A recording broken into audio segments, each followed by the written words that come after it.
Hello and welcome to the Cardiff Central podcast. In another quiet week in Welsh rugby, but I'm sure we'll find something to talk about for the next a couple of hours or so.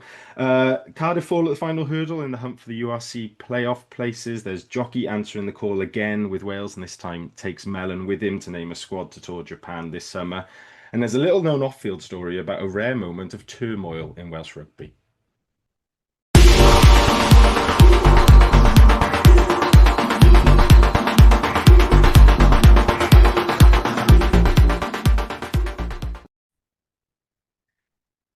Joining me on the panel this week, as always, Fraser. Fraser, how are you? Yeah, not bad. Tired, but all right. Tired of Welsh rugby. Simon Jones. Simon, how are you? Yeah, good. Thanks, Dan. And Harley Worthy. Harley, how are you? All good, thank you. That feels weird being full name though. Give everyone a chance to get to know us all, personal level. Right, we're going to start on field before traversing slowly towards off-field stuff. Friday evening, the last game of the regular season in the United Rugby Championship. Cardiff lost 34-24 at the hands of Stormers in Cape Town. Cardiff tries from Danny Southworth gave him a web. Harry Millard and Dav Hughes, 4 points from Callum Sheedy. Unfortunately, a red card for Danny Southworth, as there was for Damien Willemser as well on the Stormers side. A tense game at Cape Town, I think it's fair to say. Looked like Cardiff were well out of it at one point, going down to 14 early in midway through the first half.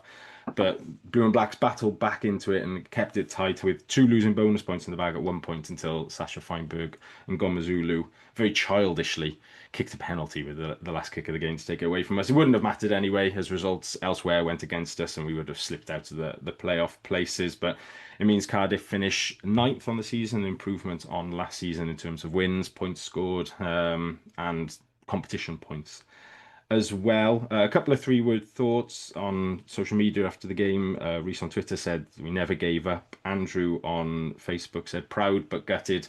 And Gareth on Blue Sky said, "It's the hope that kills." Well, he said the hope kills, but I've extended it for him to the three-word element of it. Fraser, coming to you first. Disappointing evening in terms of the playoff places, a tight game. Just how far away were we from winning that one, do we think?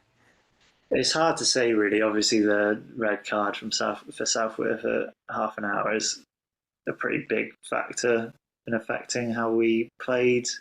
But then we weren't great up until that point. We conceded some. I think the tries we conceded in the first half were quite sloppy. The first two were just poor defence, and then yeah, another soft try when it didn't tap down for that kick through. So it felt a bit like defence wasn't on it. It felt like maybe compared to previous weeks, and maybe it was like Stormers could just like push a little bit and just get through and score. It did feel a bit like if they put it together, Cardiff couldn't necessarily, or we couldn't necessarily cope with it. Um, I think we played well in lots of different areas of the game, though. I think yeah, Sheedy and Davis kicked well in the first half. We had some brilliant pieces of play, especially in the second half. I think we would come back into it, and I mean, fair play to us to keep fighting and to not let it run away from us. Because there was a point, like you mentioned, the first half after the red card, I was like, could get a bit messy. That could really be a disappointing end to the season. And obviously, it was really disappointing. We didn't get enough out of it, and we didn't qualify. But I think, yeah, we did showcase what we can do, but then we also just highlighted some of the weaknesses. Maybe means that we're not quite there, and we never were really necessarily there to get into the playoffs. Like the line out was pretty poor at times, attacking wise. Like in key situations, we kind of just effed it up and missed chances and just didn't quite click at the right times. And yeah, I think defense in particular was unusually poor. But I mean, it's hard to say with the difficulties of being down to 14 men. But I think overall, maybe it is just a good indication of where we are this season or where we have been. We're better than last season. We're definitely competing much more effectively, especially away in South Africa. That's always difficult, but we just still haven't quite got the strength and depth to get over the line because maybe fitness was a factor. It's the last game of the season. Looked a bit tired in the first half and just didn't seem to be quite on it as we have been. So maybe it's just a result of just a not as big a squad and not as much strength and depth as the other teams have. And that is kind of where we're at. And there's a lot of positives to build on though, and we did showcase that. But then obviously clear areas to improve on. So maybe it is a good reflection of where we are really. Harley, Fraser mentioned there the line out woes. It was a bit of a theme amongst other three-word thoughts. Nathan on Twitter just said line out, line out, line out. Steve said expensive botched line outs. And Martin on Twitter said the line out killed us. It was 71% according to Rugby Pass. How much of an issue was that in sort of getting us going attacking wise and putting pressure on the Stormers? Well, I mean, massive issue. We talked about it in our preview that Stormers love chaos. They love loose ball. And if you give them a chance to steal the line out, that's exactly what they've got. They've got an unstructured defence, that they can attack against, and they've got the weapons to make most of it. And, we'd be 5-10 meters out, and then all of a sudden we're, defending on try line. And that's going to just completely mess you up every time. So, I mean, we spoke, even all of last season, we talked about how woeful the line out has been. I think the most disappointing thing is that for the most part, it seemed to have been going much better this season. I mean, it's still not a great line. I mean, overall in the league now, we're 14th. Only slightly better than Zebra and Munster. That's it's just unfortunately not good enough. I don't think it's not like you can put it down to one thing as well. You can see somewhere it's clearly a poor lift, or there's others where the throw isn't quite getting right to the top of the jumper, and you're just looking at it and just thinking, but this was fine last week. Why is it gone completely to shit now? Because all right, yes, the Stormers put a lot of pressure on them, but not that much. But then equally, we were stealing their line-out ball, but they were still getting it back because however this happened is every time there was a loose ball that we managed to pick up, as soon as we batted it back, there was a Stormers player right there. It was the same for kick up, like kick chase, anything. Like any time we thought we might have stolen the ball off the Stormers, they got it straight back because they just seemed to be in the perfect place to receive it. I don't know if they were doing it deliberately or not, but it was just uncanny. I said, guarantee, like if they allowed Josh McNally to call both heads and tails, the coin would land perfectly on its side. Such was our luck that day. I mean, I know to a certain extent you make your own luck, and we're our own biggest enemies there. I mean, a lot of the players look tired. I mean, I did say this. We were speaking on the group chat how Doma looked like he was out on one leg and being forced to do endless scrums for 70 minutes was just. It was almost like, was it worth us going down to 13 players just to end it? I mean, and then the real killer was then Damien Willemse got a red card, and it was like, oh, there you go, it's even numbers now. And I went, no, Cardiff don't play against 14. That's the worst thing possible.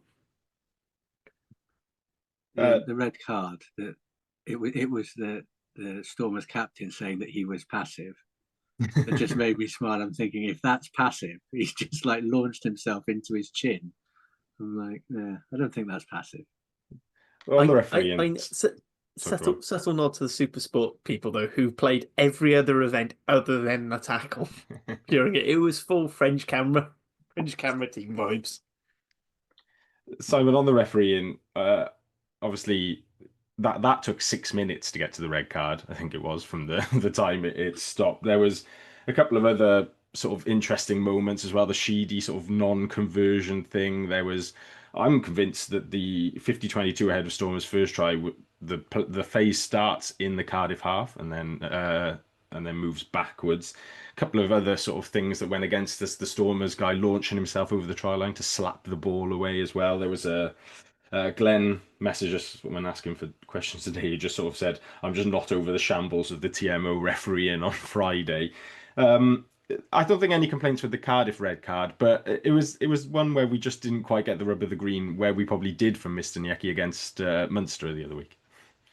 Yeah, I think so. I mean, I know at the time I was like I felt there was mitigation on Cardiff's red because I felt the player going into the tackle had bent his knees and was lower than he would have been if he'd been upright. But seeing at half time and Harley's moment of reasoning in the WhatsApp around it was just too high.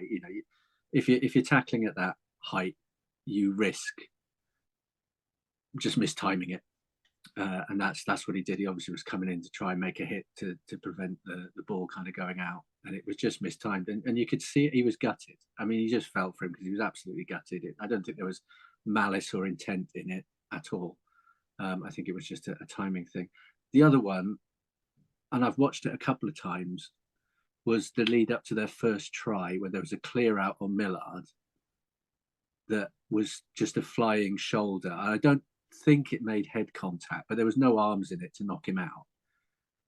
I wonder if he grabbed his head and started rolling around, which some players do. They do make a more of a scene of contact like that. But he came in like horizontally at speed, and there's certainly no kind of arms to move him out of the way. It's just all shoulder. And there was a couple of times that happened, and that was not looked at all during the game. And I think I'm all for anything that is hitting a player in the head generally should be red, I think, unless there is like real mitigation of a significant drop in height and there's nothing people can do, because I think you want it out of the game. It is, it's dangerous. It's, future career threatening in terms of the numbers of concussions. So, and I thought the Stormers one was just ridiculous. It's just, there was no need to do that. It was how I think it took 6 minutes because they looked at every other reason to try and disallow the try, and then we're like, oh well, I guess we're going to have to now send this player off because it's so obvious that he's just driven up into Gabe's jaw. So I think it's what's happening with it. Feels in some games of rugby the TMO is becoming more important than the referee, and I think that disempowers the referees as well, because they're not quite sure whether to make the call themselves or will someone step in and make it. And we're talking like phases later then that something's pulled back and kind of looked at again. So I think there is something about it being quick, there is something about it being right, but there's also something about when the TMO can step in. I should just say the turnover after the incident with the sending off from Man was absolutely magnificent. We had a couple of really clean turnovers in that game. I think Dan Thomas did one, Josh Adams, where it was just Thomas Young like, just get the ball in, pick it up and turn over. And I think it was a joy to hear the South African commentary on some of those that was much more positive than some of the other commentary that I was listening to in terms of that. But look, you take it. I agree with Fraser. There was a point where you thought this could then go really wrong, and it didn't. We kept fighting. We kept, and to come within 7 points. And I agree with you, Dan. It's childish to take that last penalty. But only one thing more childish than that, and that's going for a drop goal when you're on penalty advantage. I'm looking at you, Sam Costello. Yeah. Not okay. But take a long, hard look at yourself. Could we have won it with 15 maybe? But it always felt like whenever we play in South Africa, it happens too often for it to be luck. The ball bounces perfectly for the South African teams and away from our players or something like that. It just happens every time, whether it's how they kick the ball or something like that. I don't know, but the ball is just exactly where they want it to be. So yeah. Was it a bad end to the season? No, as a game, it was quite compelling, back and forth, jeopardy to the end. But after the player gets sent off, as you say, Harley, they went straight up, and we had all those scrums on the 5 metre line, which were just hilarious because there's no way Domachowski had 2 legs. And as I said in the chat, the final scrum that I thought was going to be the one where we get the yellow card, I think we just ran backwards because the ball just came. They just drove us off the ball. We held our shape. They drove us off the ball and they drove past the ball. And I don't think they ever intended for that ball ever to come out of that scrum. So when the commentators were going, well, how Cardiff got away with that one? Well, we just waved the white flag and gone, okay, you can push us off the ball, but we won't concede a penalty. And as much as I love the South African Super Sport commentators, there is one blind spot in them.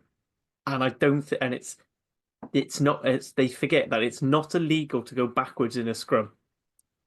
We should as long as you don't go up or down, it's fine. You can go backwards. You can go you can start on the opposition 5 metre line and go all the way back. It's bloody horrible. It's bloody hard. I've been in a scrum where you're going back where you go back 10, 15 meters, and it generally feels worse than running running the pitch. Like, it's horrible to stay in that position and stay square. To But be fair, I think that scrum was in Bridgend by the time it finished. The speed it was going backwards. I think it was Lou Reed who used to beep the scrums were reversing when he was in the scrum, and that bounce of the ball thing. That Alex linking with the Alex Mann turnover, he sort of half slices that clearance after it, but I think it's Adams and Falatau who are herring after it. If that sits up for one of them, we're off there. As it happens, it spins back in field, and I think it's Valemsa who takes sort of 20 meters and puts us back under pressure again. It is, yeah. There's some sort of magnets going on in the balls in South Africa, certainly. Fraser, somebody I wanted to ask about put in another big shift and has done quite consistently this season, but hasn't perhaps got many of the headlines, is Kieran Azarati. He's sort of quietly had one of his best, most consistent seasons. And yeah, going to South Africa is always tough scrum wise, but we certainly weren't dismantled when it was full 8v8 in the way that we have been previously against South African sides. He's sort of quietly put himself, right as Cardiff's main tight head, and also properly cemented himself in Wales as 23 this season, hasn't He has, yeah. I think he's clearly progressing as a player and building on. He's got talent, and he seems to be getting more consistent game on game. And I think our scrum has got better this season. And obviously against the Bulls, got absolutely battered. But I think the Bulls are an exceptional case. I don't know, but yeah, I think we hung on in there against the Stormers and did. There was some parity, and I think we got a few penalties, or like maybe a penalty or something out of the scrum. But I think we were more solid than I anticipated initially.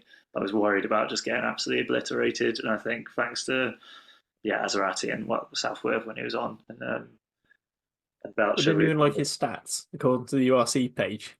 Oh, go on. So he's played 14 games, 12 starts, no tries, no points, obviously. So with 6 successful carries out of his 32, I don't know what they count as a successful carry. He gained 13 meters, but he beat a defender, which is always great for a pop.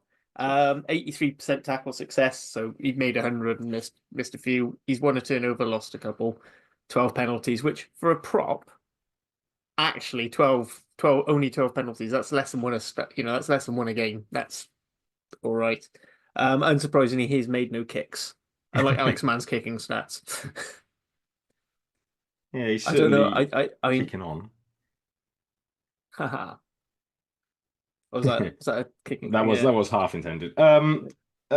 Harley, someone else who you might have the stats in front of you of, but I don't know.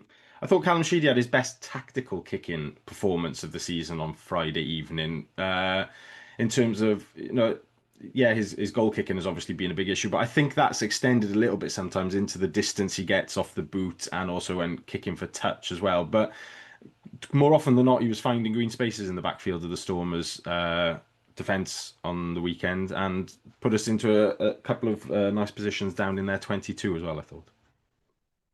Yeah, he's been.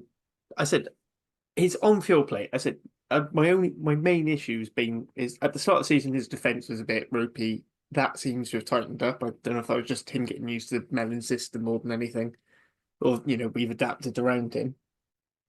But that's looking a lot better. His kicking's great. I think one of the big problems with the kicks were all going in the right place, but maybe the chase wasn't there because, as I think we mentioned, they've all looked absolutely shagged.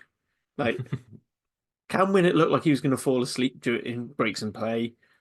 I think he's top of minutes played for the season, so he might get the Iron Man trophy this year. But you just look at it's great, but yeah, the distances. So I think we're first for the number of kicks in play, and we're fifth on this kick distance. I think part of that is we do also quite like little short chips over the top, but it does sort of get you into there. I have actually got his stats up now, but his kicking success is 52, which I'm guessing is a percentage. But his kick meters are 3. Well, he's just kicked just over 3 kilometers for 100 odd kicks. Not too bad. Yeah, it's not. I said, and he's scored 25 conversions, 4 penalties. 4 of the 6 penalties we worked out in the group chat we've kicked all season. We will, we will pick the bones out of those stats in next week's pod when we review the season as a whole. With that in mind, there obviously, with it being the last game of the season, there was quite a few three-word thoughts just sort of that covered the 2024-25 season generally. Rob on Twitter said performing above budget. Andy said grumpy about Treviso. Hugh said definitely making progress. And Glenn, in response to the request for thoughts ahead of the podcast recording, said that the Benetton loss will come back to haunt us as he thought it would. Simon, as it's yourself and Harley's last one of the season before we wrap up after next week, what's your sort of general reflections on the season that was for Cardiff? Well, I think coulda, shoulda, woulda is probably my 3-word review. I think you look back at Connaught away, Treviso away, Scarlets at home, Ospreys at home. I didn't see the Edinburgh game, but I just don't feel Edinburgh are that much ahead of us to be beaten like that. I feel quite positive about it. I think it's progress.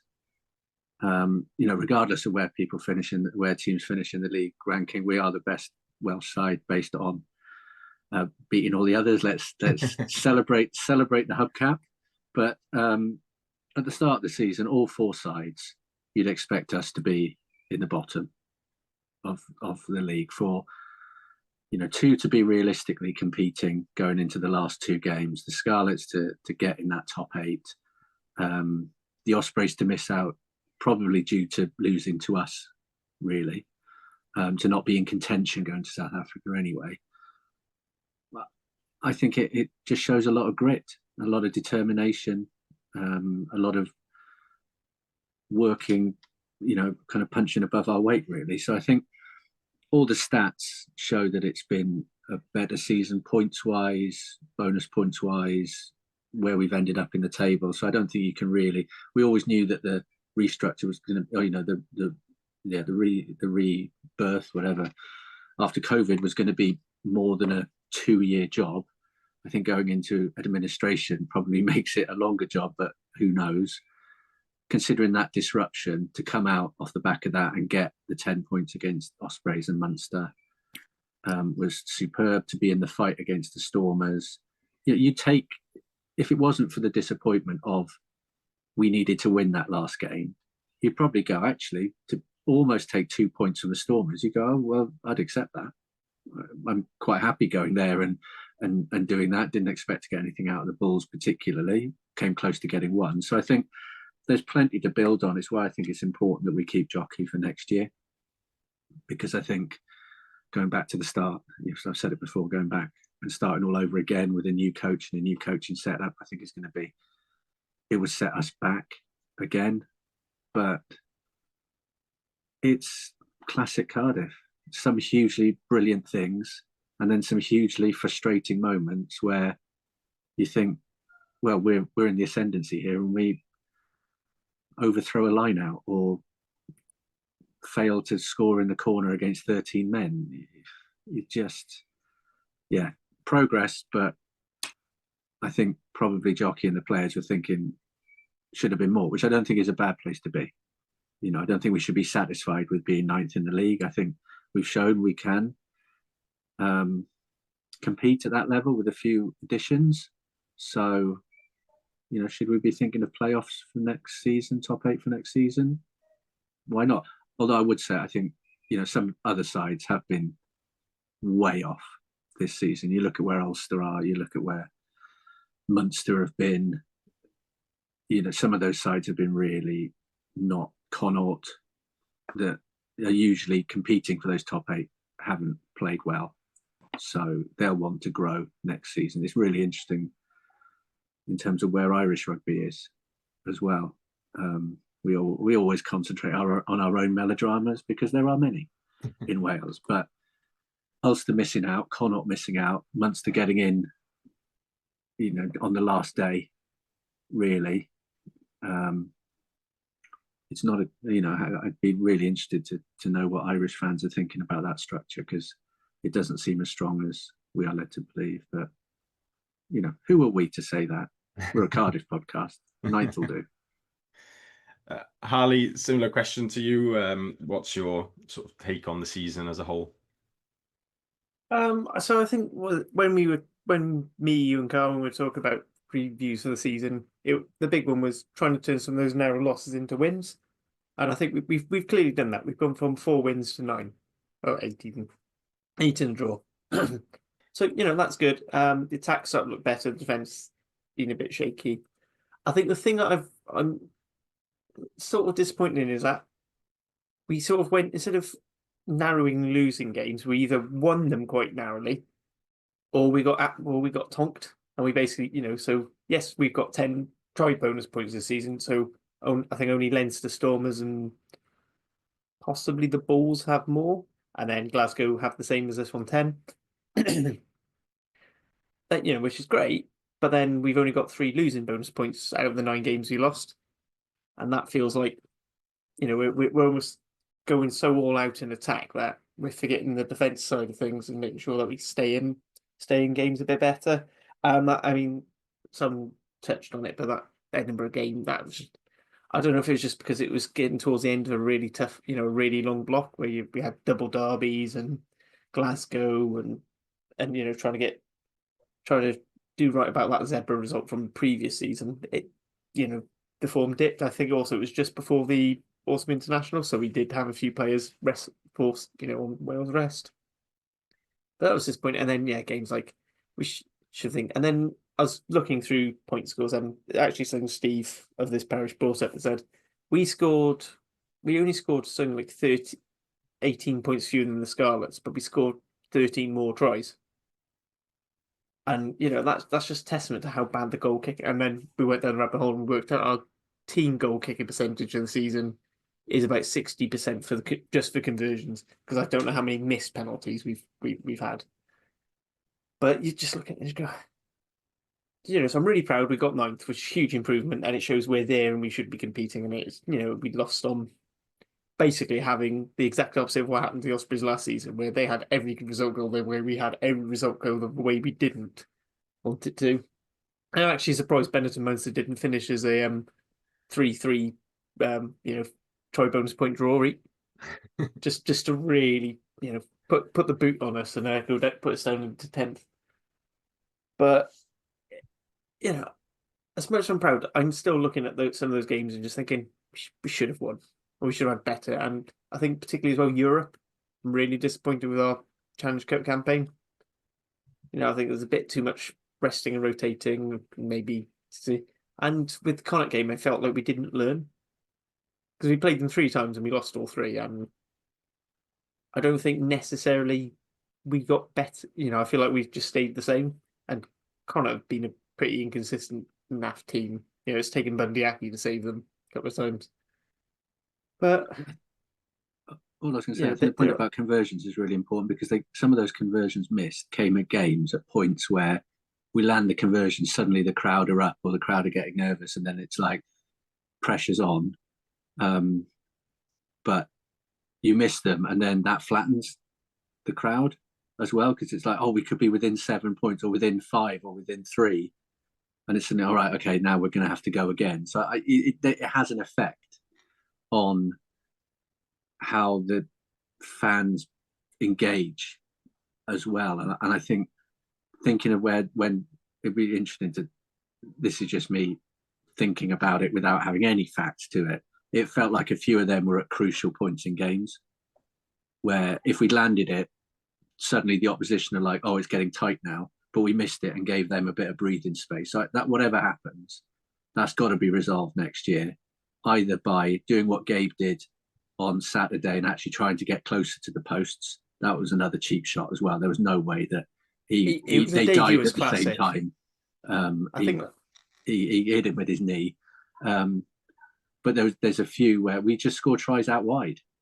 It's the way we play. But there are times, there's been a couple of spectacular, the Stevens score where he's up in the air and score, that you can't not score there. But there have been a couple where I'm like, just like Gabe did on Friday night, just try and get a bit closer, try and loop round. So it would be interesting to look at the stats of where those conversions were from as well, because I think quite a lot of them were from touchlines as well, and quite a lot of the tries we conceded were probably much closer to the posts.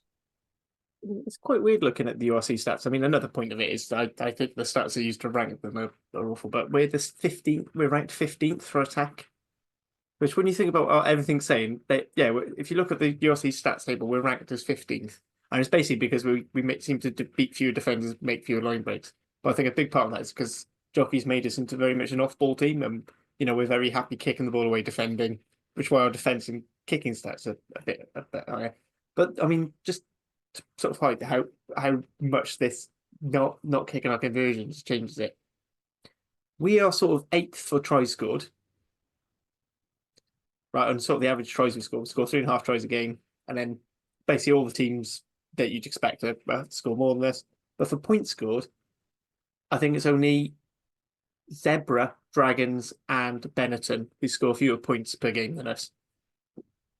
And my sort of arbitrary figure I've been using with Hugh, it's something we're thinking about doing, is number of times you score or concede 30 points or more, because the way the scoreline is going, 30 seems to be the cut-off. We've only scored more than 33 times this season. Pretty much everyone else is on about 7 or 8. With the exception of Zebra and the Dragons. So it just seems like there's still work on, but I still have huge faith in what Jockey's doing.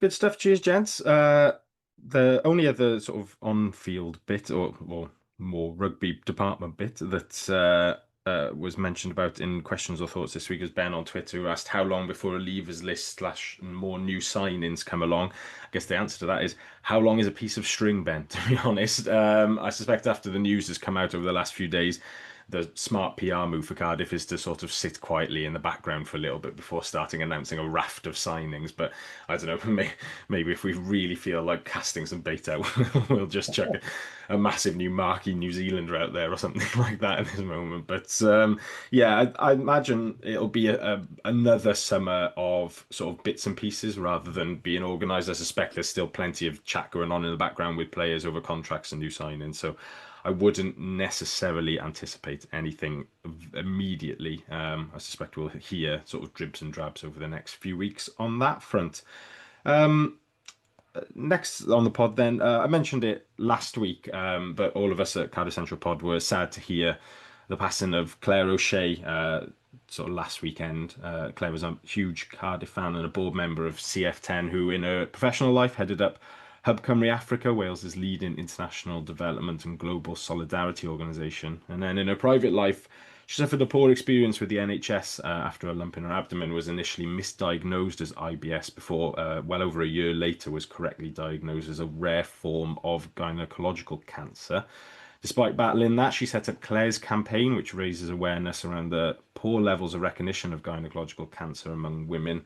And that campaign has reached over 200 people coming forward to share similar experiences. Simon, you knew Claire personally. I wanted to talk about someone who's clearly a very special woman. Yeah, thanks, Dan. Really, really appreciate it. It was a really tough week last week for many of us. Thoughts with Claire's family and her partner Idian and everyone who knew her. And I think the outpouring of memories and support and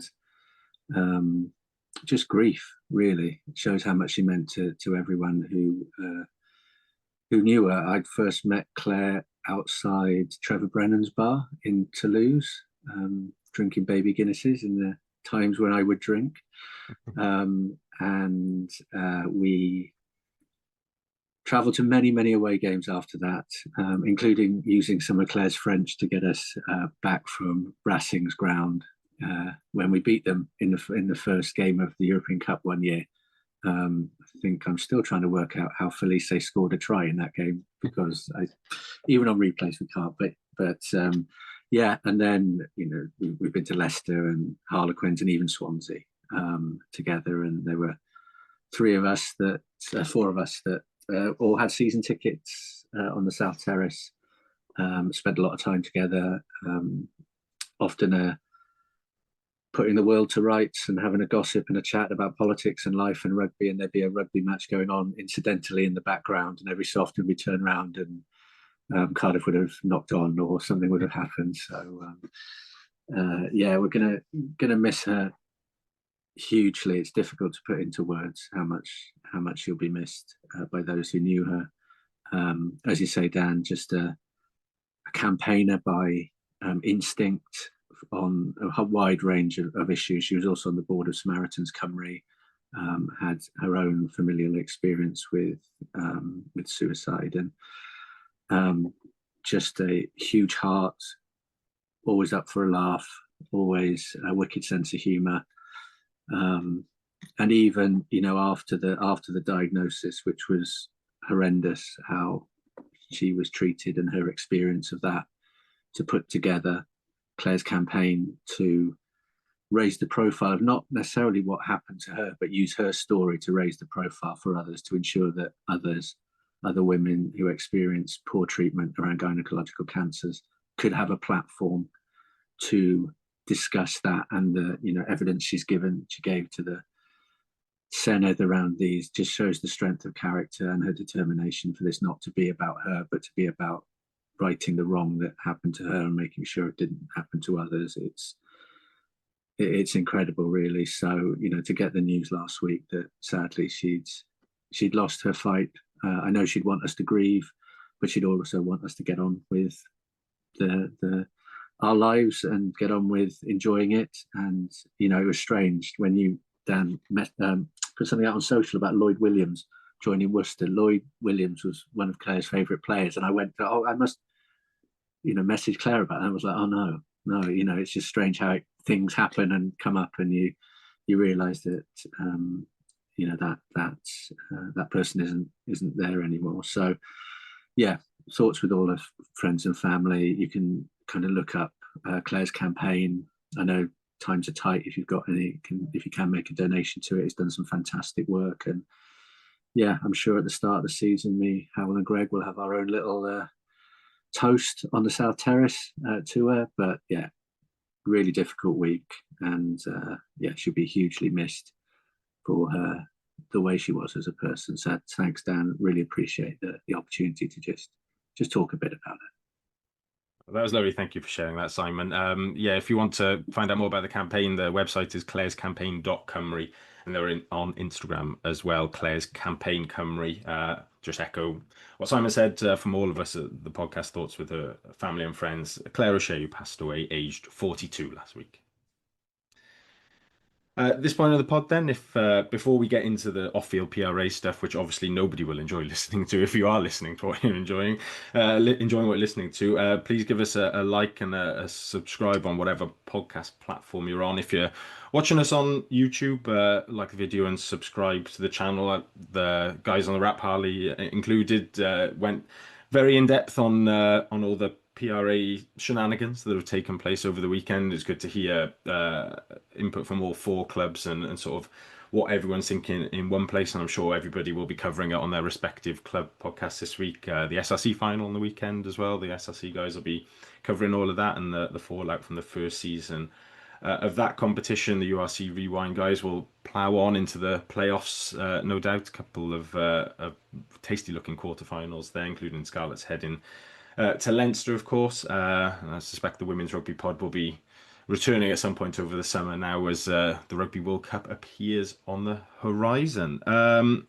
We'll crack on with the PRA stuff then from a Cardiff perspective, just in case anyone's been living under a rock over the weekend and has managed to miss it plastered across every news outlet in Wales. Obviously, it's been ongoing for a few weeks around clubs signing the professional rugby agreement, the new one, which takes us into the next sort of 5-6 years or so, with deadlines being set by the WRU for clubs to sign it amid pressure from NatWest over the refinancing of debts, which is quite a major part of getting this new deal across the line. Cardiff signed, as you probably would imagine, with the WRU being our overlords now, and then the Dragons followed suit at the end of the week before last, I think. The Ospreys and Scarlets hadn't signed by a deadline set. Steph Thomas of Wales Online then reported on Saturday night, and Lee on the Wrap was very disappointed that it ruined his Eurovision experience. That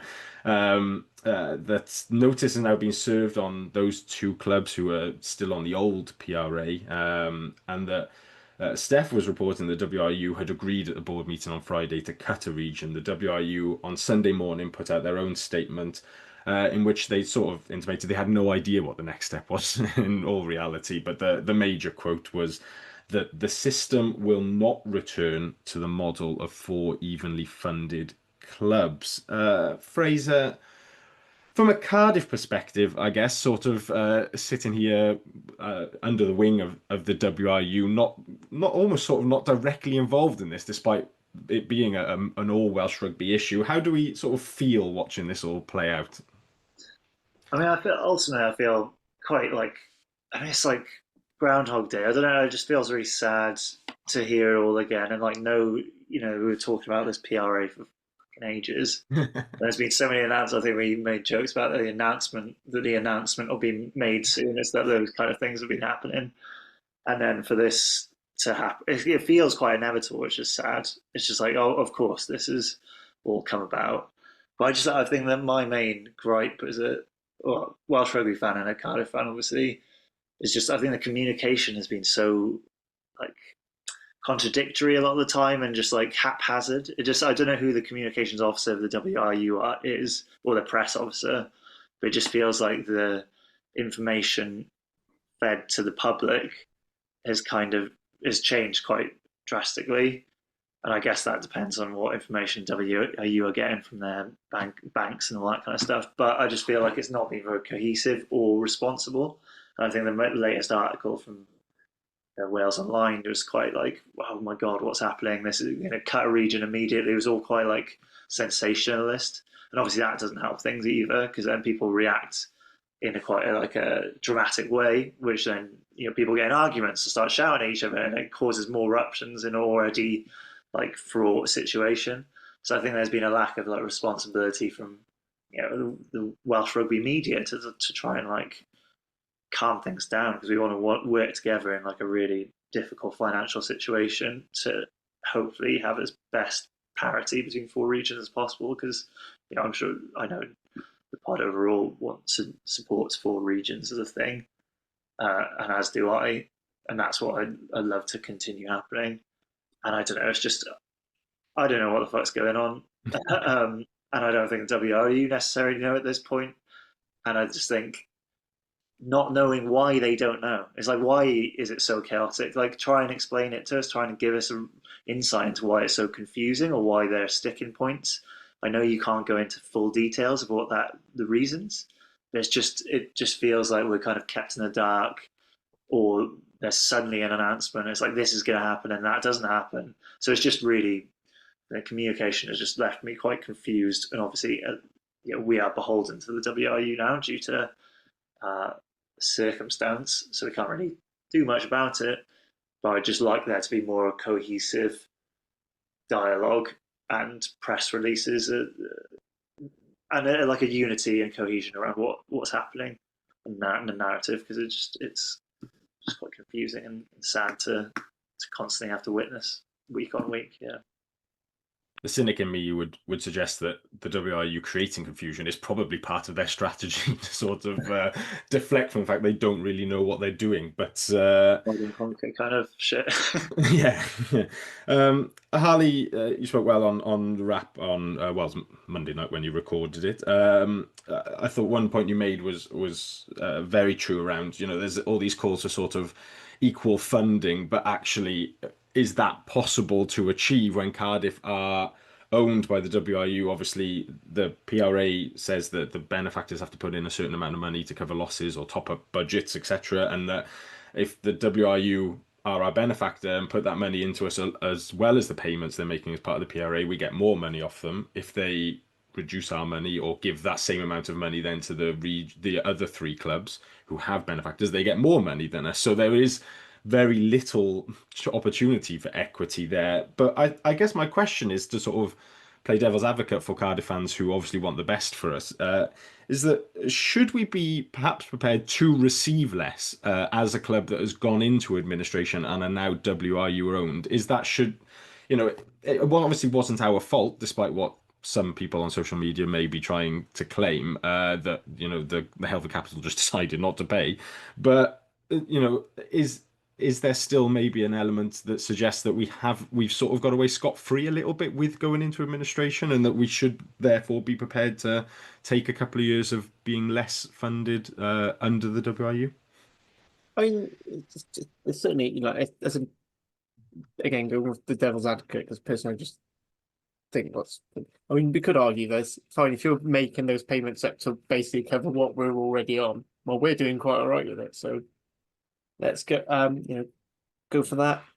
I mean, because that is one of the things that does keep coming up, is that lots of people saying Cardiff haven't been punished for going into administration, and they haven't been punished. It's like, people point, well, if you look at the likes of Worcester, who had two rogue assholes who came in, bankrupt the club to try and asset strip. I mean, the problem is with Cardiff, you can't asset strip, which a lot of people make very valid point. Is Cardiff is a very hard concept to sell as a team because we don't really own anything. We have our players, and it's basically the cash we make in based on it, and then we're basically just hoping the cash flow keeps going, and our assets really are the players. So we are a bit screwed, but at the same time, so Dan, look at the Dragons representative of the pod pointing out that actually no, what we need is to be funded to try and make us as attractive as possible, so that someone buys us out, so we end this situation as soon as possible. I mean, for all we know, because WRU are just that terrible communicators, that might just be what this is the end of fair and equal funding is, because one way or the other, someone's going to have less money than the others. And I appreciate that Ospreys and Scarlets, both the supporters groups and the people in charge, don't want it to be them, because I know fully well if we were in switch places with them, chances are most of our fans would be calling for the same, because that's how we acted with the Dragons under WRU ownership. It's all open up the accounts. They've given this much money, which no matter how many times people say no, that's not true.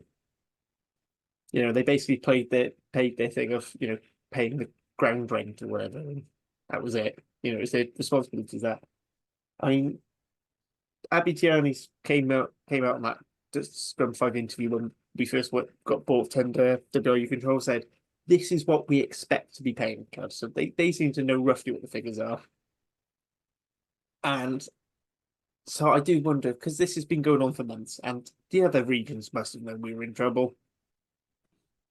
I think the absolute cynic in me, and it's everyone against us, part of me just says they're just gutted that we got bought through, so they couldn't buy all our best players, and they're going to have to wait for them to come out of contract before they sign Evan Daniel and Zed Davis and the likes. I'm not saying that's the case. I'm not saying that's what happens at all before a lawyer starts knocking at my door. I'm just saying the cynical part of me can see that as an opinion. I mean, to us, it's just a shit situation. The WRU, the way they've handled this. I said this again on the wrap, like leaking stuff at 10:30 at night. I mean, I know Abby Tierney was best mates with the former Tory government, but there's no need to run the WRU like the Conservative government of hoping that people aren't on Twitter at half or Facebook at 10:30 in the evening. Come on, for every person who's excited about Eurovision, there's a bored other spouse who is just like, "Can we please go to bed?" Sat on their phone. I'm definitely not talking from experience. Oh, wait a minute. No, my wife doesn't listen. It's fine. It was definitely me. I was that bored individual who was waiting for the whole thing to be over. No, I think it's a valid point though around funding us to say, like you said, what Dan mentioned, the Dragons rep who knows this very well, I would imagine, about if the WRU was to drop our funding or fund us less in comparison to the other Welsh sides, and we suddenly start dropping off results wise and the fourth best club constantly, you end up in a situation like the WRU had, where the Dragons were on their books for what was it 6-7 years, I think, in the end, before they ended up taking a quid off Buttress and Co and giving them the keys to that whole site essentially. That's I think they will have learnt the lessons from that, and yeah, it might end up a year or two of of us having a little bit more money directly from the WRU in terms of them topping us up, but ultimately that's probably a better way to do it than immediately cutting us and then us staying on their books for a lot longer and still ending up with a lot of money anyway off them. So yeah, that would be my take on that as well. Simon, Rob on Twitter sent a message in just before we started recording, which was similar to the question I had already down. Rob said, do the shenanigans of the last couple of days regarding the WRU worry us about how trustworthy they are now they are our owners? And yeah, my question was sort of how concerned are we as Cardiff fans going forward about being WRU owned? Does that put us more at risk of being the side that does get closed down, even though we have signed the new PRA, or being a side that if it ends up in some sort of 3+1 or 2+2 funding model, being that lower echelon side and almost run as a development club for one of the other sides who are getting more money? I mean, I don't think any of us want to be owned by the WRU. I don't think that is in the thoughts of, it might be in the thoughts of some fans, but certainly none that I've spoken to. None of us want to be here. None of us want union ownership. I think, the idea of us being punished for going into administration, I think you've got to recognise the emotional process of going into administration as well. It's not a light decision. If I'm honest, just get it done.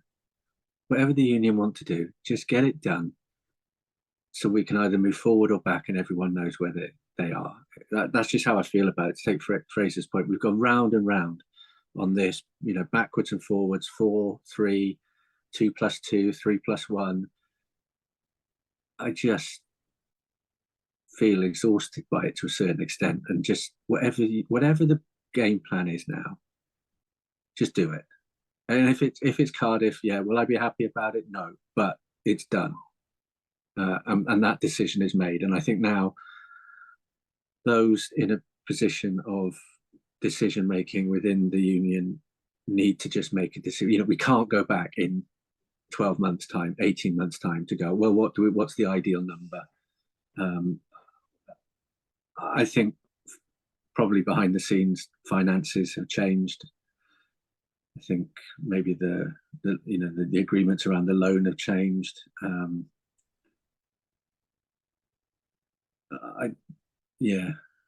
I'm lost for words really, because it's just, what can you say? I think we're in as vulnerable position as anybody else. However, the idea of professional rugby without something based in the capital does seem less sustainable than going forward and not having anything based in the capital. I think that is, a saving grace around this situation. But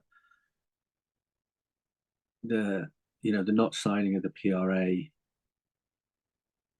I think understanding more around, okay, what's the reasoning around that? Is it that everyone was going to get the same funding, and Scarlets and Ospreys went, well, Cardiff shouldn't get the same funding because you're their benefactor as well. We should get more.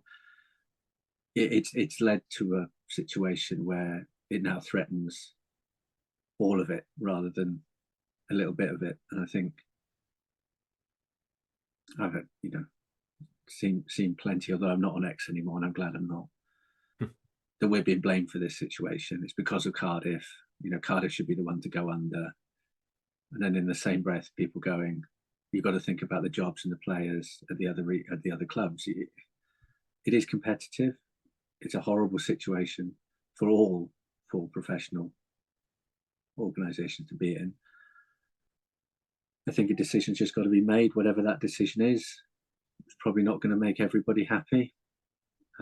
Now it won't, because essentially a decision has been made to move forward with those that have signed. But I guess, like you said, Fraser, I want to play the Scarlets. I want to play the Ospreys. They're good games. I feel for their supporters. I think this is divisive amongst the supporters as well. There'll be some that will revel in that divisiveness, because it drives engagements, but I think for most of us, we've stood shoulder to shoulder on numbers of issues. As when I was part of the trust, working with the other supporters trust, we've stood shoulder to shoulder on some of this, the way in which the game is being developed. We're in a really difficult position. A decision's just got to be made, and whatever that is, and yeah, we'll find out, but it needs to be made. Yeah, just to pick up on a few points there, I think from the outside, obviously it's not our place to tell Ospreys and Scarlets supporters and stuff what to do or think at this moment in time. But I think from the outside, it would be helpful if the Ospreys and Scarlets in their statements sort of put forward their angle on it somewhat, because their joint statement and then the letter from Lance Bradley, sort of the open letter from them, obviously very accusatory towards the WRU and pointing fingers around, this sort of supposedly sudden and surprising move. Although it does seem to have been coming like a few weeks at least. We heard that they threatened that they would give notice on the PRA, but yeah, it would certainly help to understand exactly what the situation was, what their queries were, and what their reason for not signing. Because from the outside, yes, they're not happy with the PRA clearly, but they don't appear to have any obvious leverage over the WRU. If the WRU sort of come back and say, your queries, we're not sort of backing down to that, this is the deal, sign it, or you're getting notice served, and then they don't sign it, and then you sort of go, what were you hoping would happen beyond getting notice served on you? What actually, you've put your club at very serious risk of not existing there if they go down to 3 as the 2 haven't signed it. For what gain, I'm not obviously sure. Not to say there isn't one, that there may be, but I think that would be helpful to understand exactly what their sort of thinking is around their actions over the last sort of 10 days, 2 weeks or so.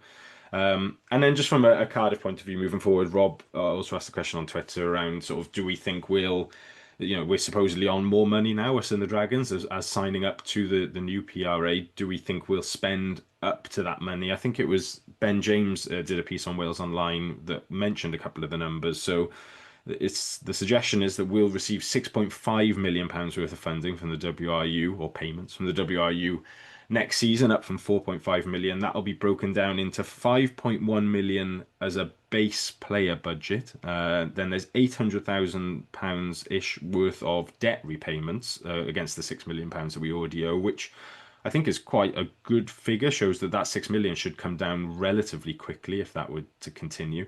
And then there's £400,000 worth of sort of unlockable extras, which when the PRA was first started to be leaked sort of pre-Christmas, that whole thing around, if the Welsh Rugby Union ask us to rest a player and we agree to it, then we can have a bit more money, and if we play them in a certain position, we can have a bit more money. But that, although we are owned by the WRU, I think there will still be an autonomy for the rugby department to turn those requests down if they don't feel it correct, and the budgeting is done based on that base £5.1 million, and anything extra is sort of a welcome added bonus. So yeah, I think for Cardiff in the short term, certainly just full circling it back to Cardiff on all this, not a lot changes.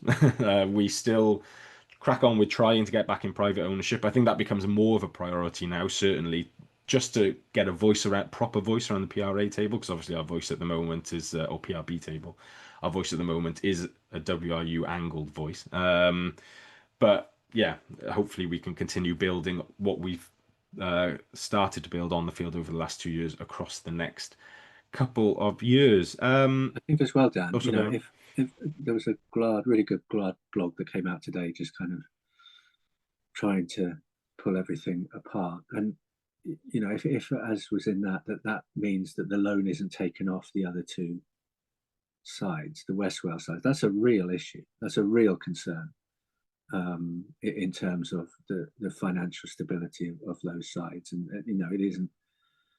I can understand not signing an agreement. Well, okay, you have to live with the consequences of not signing that agreement, but I just don't see how that's viable. Not leaving those 2 sides with that loan whilst it's cleared onto a different bank sheet for the others is a really serious step.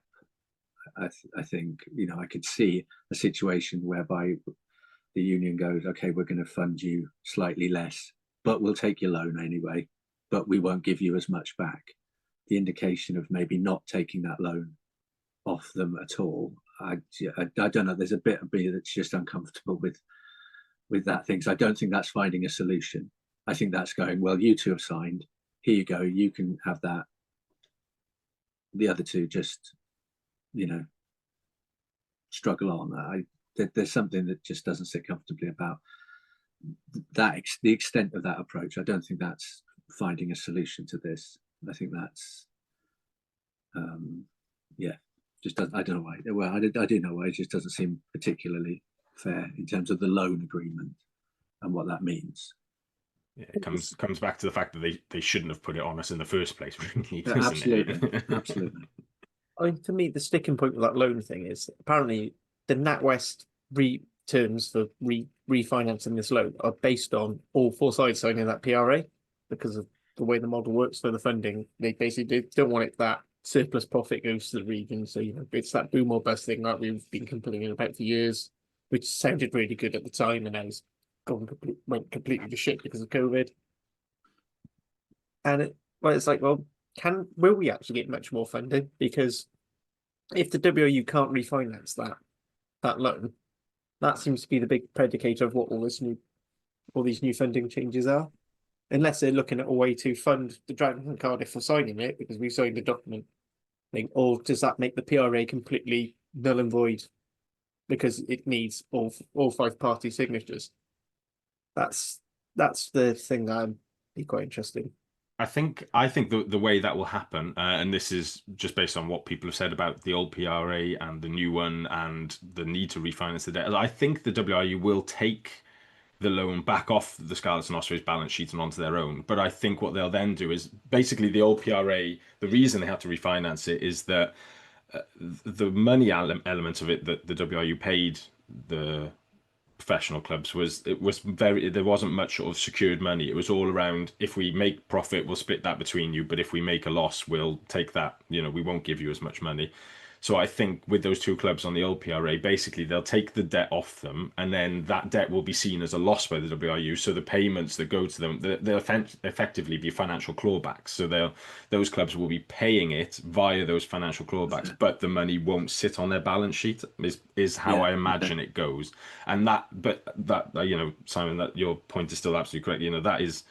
That is potentially terminal for those two businesses, particularly the Ospreys, I would suggest, who don't have as solid base as the Scarlets do financially with their consortium there, and how it all impacts the St. Helens move and stuff as well. I think, particularly for the Ospreys, there's major questions in that regard. But hopefully, I think the general message from us as Cardiff supporters is that we hope to still have 4 teams here, however that happens. Whether it's not ideal for some, but at least the 4 teams will survive, and that just it needs to happen quickly. Before the start of next season, really, something needs to be in place. But I have a bad feeling that with a full 2-year notice period, this could continue to drag out for quite some time. Right, unless anyone's got any more burning things they want to say on the PRA, we'll try and finish with some actual rugby stuff just to end the pod. It was announced today, as we're recording, Tuesday afternoon. It was announced that Wales will have an interim coaching staff for this summer's tour of Japan, and it's a lot of very familiar names for blue and black supporters. Matt Sherratt will once again lead the coaching ticket as interim head coach. On this occasion, he'll be joined by Gethin Jenkins as interim defence coach, and then the rest of the coaching team will be made up of Danny Wilson, current Harlequins head coach, as forwards coach. Adam Jones will once again be scrum coach, again on secondment from Harlequins, and T. Thomas will be on secondment from Gloucester as assistant forwards coach / sort of skills coach. Lots of familiar faces there. Of course, Danny, our former head coach, Adam Jones and T. Thomas, former players, and TRT, a former coach as well. In the squad itself, Jockey's named a 33-man squad for the 2-test tour of Japan this summer. There's 8 Cardiff players involved. They are Liam Belcher, Kieran Azarati, Teddy Williams, Alex Mann, Talupe Falatau, Ben Thomas, Josh Adams, and Cam Winnett. Simon, I'm going to come to you first because I'm not sure we've spoken to you about sort of Jockey being head coach of Wales before. thoughts on him doing that again, and also, is there any impact on Cardiff? I think he's been quite clear that he doesn't want to take the job full time, but just I'm thinking more of a kind of, he doesn't seem to be getting any time off here. Even Mellon, they're going straight into test camp and then they're coming back into Cardiff stuff. Do we, would we benefit maybe from having a bit of time off and being really fresh for next season? Well, yeah, I mean, I think anybody would benefit from time off after the last few weeks, and he's going to go on tour where this stuff is still going to be rumbling away, the politics of the game in the background, and he's handled everything media wise that's been thrown at him in the way that we know he can, which is with openness and honesty and what he knows. And his focus has been on the team, and that's where it stops. And I hope that the union continue to protect him from some of those discussions. Obviously, they didn't do a great job towards the end of the Six Nations, where there was questions asked that it wasn't for him to answer, and being sent out there to do that. I think we've talked about before that the feeling that his time with Wales has improved him as a head coach, in terms of, I think we talked about using players, substitutions happening a bit more at points where it can influence the game, rather than waiting too long. So I think it would be really interesting to hear from him in some form about what has he really taken. Dan, I think you make a really good point about freshness for him and for Gethin. It's not going to be an easy summer. It's not an easy place to go. The pressure's on to end the losing streak. It's seen as a favourable tour because it's not one of the larger kind of international sides, but it's a tough ask. It's a tough ask. So yeah, I think the point just around will have time to kind of decompress and unpack it all and just spend time away from the game, so you come back with some fresh ideas, with some fresh impetus, and ready to go is a real concern. He'll know himself what he needs and the time he needs, and I'm sure Cardiff will give him that time to rest and spend time with family and away. So yeah, I mean, I wouldn't, as I said earlier, I wouldn't want him to go. I think he's building something and we need him to see that through. I wouldn't want him to go as a skills coach. I think he does have the potential to be a international level head coach. He's probably a few years, he himself would admit that. I think he has, kind of a few years from that. This is his first head coaching role. So I'd hope he'd see out, another season with us, another couple of seasons, get us stable and a squad that he feels has the right balance. But again, he seems somebody who's keen to learn. Who are we to stop him? Be interested in getting Jenkins going back into that setup as well. So best of luck to them. It's going to be a tough couple of tests, but hopefully bring back a win, and you go again for the autumn. The question is, when is a new head coach going to be appointed? Because it does feel like this is dragging on. I understand getting people in before you get other people in. You've got to put the jigsaw together. But at some point, we've really got to sort that out. And it can't be kind of October. Ideally, something's made before they go in June. Is it June they go? I don't know when the tests are. The two tests are the first 2 weekends of July, I think. July. But yeah, I thought Jockey obviously done a press conference post squad announcement today. I thought he spoke quite well just about how he sees his role this summer as laying the foundations for the new coach coming in, preferably with a couple of wins. The new man doesn't have to come in with that sort of monkey on his back straight away. Hasn't been asked to sort of do anything in particular around styles of play or around like squad selection. There's nothing that said we have to go full strength and take all our best players. There wasn't anything that said we had to take all the young players and treat it as a development tour either. I think he goes there with a squad that balances that quite well, and with an approach that won't be too heavily detailed. He said he hasn't looked at Japan at all. They're not going to focus too much on them, just about sort of basic skills and getting them right, which I don't know, it's a sad indictment that the national team needs to sort of focus on that, really. But it's not unfair for where Wales are at the moment and after the last few years. Fraser, player-wise, obviously 8 Cardiff players there in the squad. Anyone sort of jump out as particularly deserving for you? I think, yeah, Belcher's probably the one I feel most happy for. I mean, I'm obviously chuffed for all of them. I think for him, um, how his age, he's 29 now, is he? Something I like think it's about that, yeah. something like that. But, he's been a stalwart for Cardiff for years. He's the club captain, and he's played really well over consistently for a long time.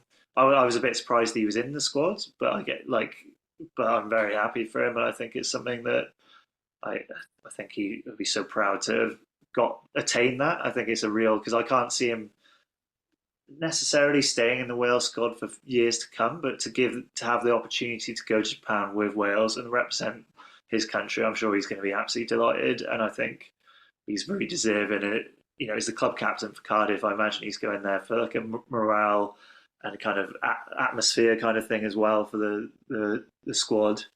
So I'm really happy about Belcher going, and obviously, I mean, I need to say Teddy Williams deserves to be there, and I can't wait to see him hopefully start. I think he deserves to start those games, especially with those players who aren't coming, like David Jenkins and Adam Beard. I think I'm excited to see him kind of continue his development and continue flourishing as a second row. He's come on leaps and bounds this season, and I'm excited to see that on the international at an international level. So I think those two probably stand out most for me. And then we've got Alex Mann as well, who's managed to get in there, which I'm pleased about. We've mentioned about him being a bastard in the best possible way. So I'm glad he's made it in there, and I'm sure he'll do well on the tour. I'd like to see him, come on off the bench or however he does it. I think his work rate and how hard he's tried this season. Again, it's like he's deserved it at the call up. So I'm excited, happy to see that. Harley, sort of flip side then, is there anyone from Cardiff, I suppose, as a primary focus, but just generally as well, who we think is unlucky to miss out on the squad? I mean, I think two names from a Cardiff perspective. I think two names that jump out. No James Botham. I think he's been a bit of a mainstay Gatland player. Jockey seems like him. I don't know if he's picked something up or if it is just because the way he's sort of gone with that back row. You've got Wainwright as a sort of 6'8", Falatoja at an 8'8", Mann 6'7", Tommy Raffles a bit, and Josh McLeod basically, who's had a fantastic season. Yeah, let's not make no bones about it. Josh McLeod's been excellent this season, and he sort of fills up both them roles. So I think it's probably take one or the other. And Jockey said, he wants to reward players for having great club seasons as well.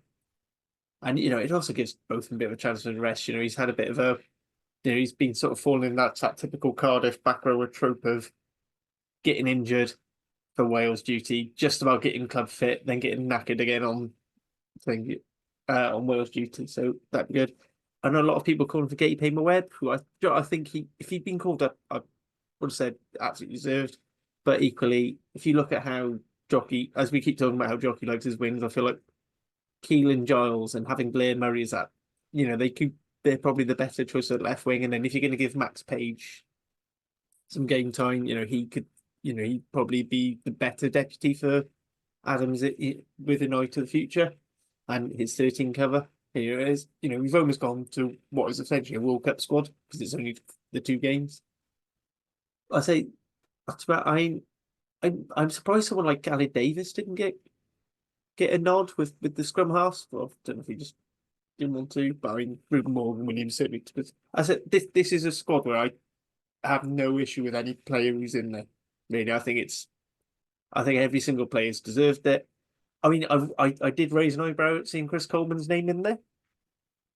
But I mean, seeing not in the Wales Online Pressers, but I think to the South Wales Argus, they said basically that's an Adam Jones selection. That's someone who Bomb wants to work with because he sees potential for a world-class tight head. And if Bomb can see it, I'm not gonna argue. He knows far more about scrummaging than I ever will.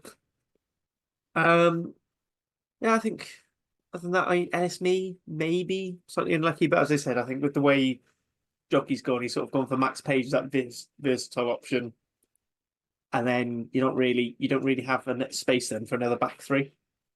So you're going for that sort of fourth centre. Other than that, I think basically a lot of the other names are either injured or they've said they're purposefully being rested.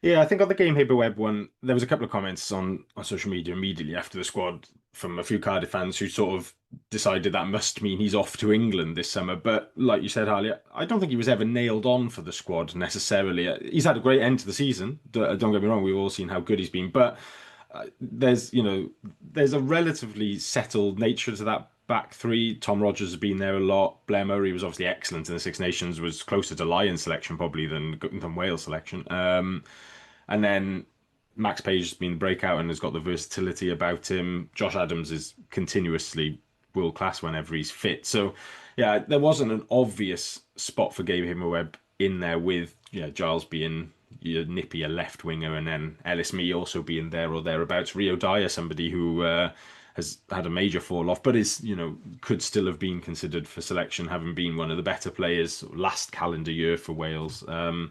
But yeah, I wouldn't immediately rush for Cardiff fans to sort of say, like, running around arms waving that Gabe's off. You very well could still be staying, just that it hasn't quite fallen for him this time. And then I'd made a note on the running order of just writing Teddy time in capital letters because I'm going to be like, that is, I think he's a Newcastle fan who's got like NUFC across his belly. That's going to be me with Teddy time across my belly now. I've decided I'm going to start whipping my top off at games for everybody to enjoy because we've mentioned it, I think, in the last two international windows that it must finally be Teddy time to start for Wales, and it hasn't quite happened. But with Teddy and Ben Carter being the only sort of out-and-out second rows in that squad, Freddie Thomas there or thereabouts, and I'd say James Ratty's more of an out-and-out second yeah, row than Freddie Ratty Thomas.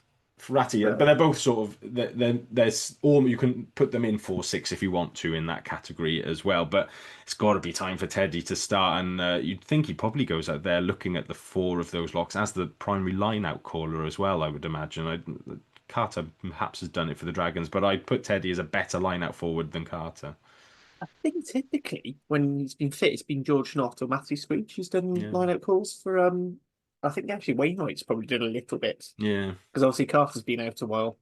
But so I'd say Teddy's probably the one who does it week in, week out. I'm not so sure about Freddie Thomas with Gloucester. Potentially, he might be the line. I know he goes up and he's one of their main key jumpers, whether he's at 4 or 6. But yeah, I mean, also if you're going to employ a system, well, I don't know. I mean, that might be a thing with TRT. It depends who's going to be sorting out the line out when you forwards coach. I mean, if you're basically using the Cardiff system, then Teddy's your man because he's the one who's been running all the calls. But if maybe you've got one of the Gloucester coaches, that'll be your I think the only thing would be I think TRT. I don't think he's actually a senior coach at Gloucester. I think he's like he's a transition or something, isn't he? I think it's a similar thing where it's a transition type thing. Yeah, so it depends on how they're going to run that line out. We'll wait and see that, but it's got to be Teddy time. It's got to be right. Watch him be benched for both games now. I'll be having to scrub my tattoo on the plus off. side. You can put a picture of yourself as soon as he comes off the bench, because I feel like that's even more, no pun intended, there, more of an impact there for you. Mean he's coming on as an impact player. Just a massive. You do wonder whether Jockey will need a couple of players in key positions that understands how he wants them to play as well. So you've got Talupe at 8, you have Teddy Williams in the second row, maybe Azarati, Ben Thomas, Josh Adams, and because it's an interim, it's kind of like, does he want a few of those players? I'm not saying all of them start, but a few of those players on the pitch at a given point to be able to communicate to others, this is what we do in this situation, this is what we want to see. Obviously, we'll have a decent amount of time with them before, with the squad before going, but maybe that would play in Teddy's favour as well, in terms of just a familiar voice to the coach. Absolutely. Any more on Wales squad or anything? The other thing is, it's nice to see Archie Griffin back. I know he hasn't really played a huge. I know he played against Bristol in the game in the stadium. Actually, I thought he played pretty well. I don't think he's set the world on fire, but it was, it sort of showed that he hasn't lost anything from that Australia tour. So it's good to see him coming back to that. I do quite like, because I'm loving lineouts, that as far as I can see, Tommy Reffel the only one of the back 5 players who doesn't regularly jump lineouts. So that's quite promising, because at least now we've got variety, we've got options there. I know Josh McLeod does jump up there. He's probably not a main jumper, and that's something I think Alex Mann's added to his game quite well this season. So that's one thing quite excited to. The centres, though, is something interesting to me, because it's basically, if you don't have Ben Thomas at 12, it completely changes how that backline set up. But also, who you pick at 30, if you've got Ben Thomas at 12, do you go for Johnny Williams as probably the most like for like of having like a Mason Grady or a Max Llewellyn in there at 13, or do you go for Joe Roberts for his defensive solidity, and to be fair, he's a bit of a baller as well, or do you go really rogue and put start Max Page and just hope and just go for out and out gas and youthful enthusiasm? Good news is they're all quite exciting options rather than the usual one of wherever we sort of go, oh, not Nick Tompkins again or something like that. He's not to be seen and was not mentioned at all in the press. I'm guessing that's a decision. No one is missing him, I think is the unfortunate thing. And then the other talking point would be 15. So I mentioned Blair Murray's obviously primarily a full. He's basically been switched to fullback because of him playing there for Wales at the Scarlets. And then you've got Cam Winnett. And does Jockey go for Cam, who, I'll be honest, probably doesn't need the rest, but I think he deserves this World call up. It's almost a reparations for being absolutely shafted last time. But I mean, Blair Murray is electric. I think he's got to be in that back 3, whether it's 11 or 15. So like I said, it'd be interesting how Jockey balances that. And does Jockey keep his 6-2? Does he keep going with 6-2 all the way through? Yeah, that's a good point, actually. Is rap continuing through the summer? I don't know what your guys' plans are. I believe Rap will be covering the summer. We'll be covering the summer games, probably mentioning Lions, and it'll be there. It might be part crew most of the time. We're getting other people to fill in. Just heads up, I might be getting asking one of you guys to come. Probably just about 10 minutes before we're due to go on air after really heavy losses. What I did to Dan all of last season. I'll be checking the results before accepting any invites. That's for certain. Gents, thank you very much for joining me this afternoon on the pod. As I mentioned, yeah, we've got one more for our season. We'll be back next week. We'll review the season as a whole and perhaps hand out a couple of pod awards as well. So keep an eye out for that tweet. We'll ask for some nominations for your players of your seasons and that sort of thing. But Fraser, Harley, Simon, thank you very much. And thank you home for listening. Until next week, goodbye.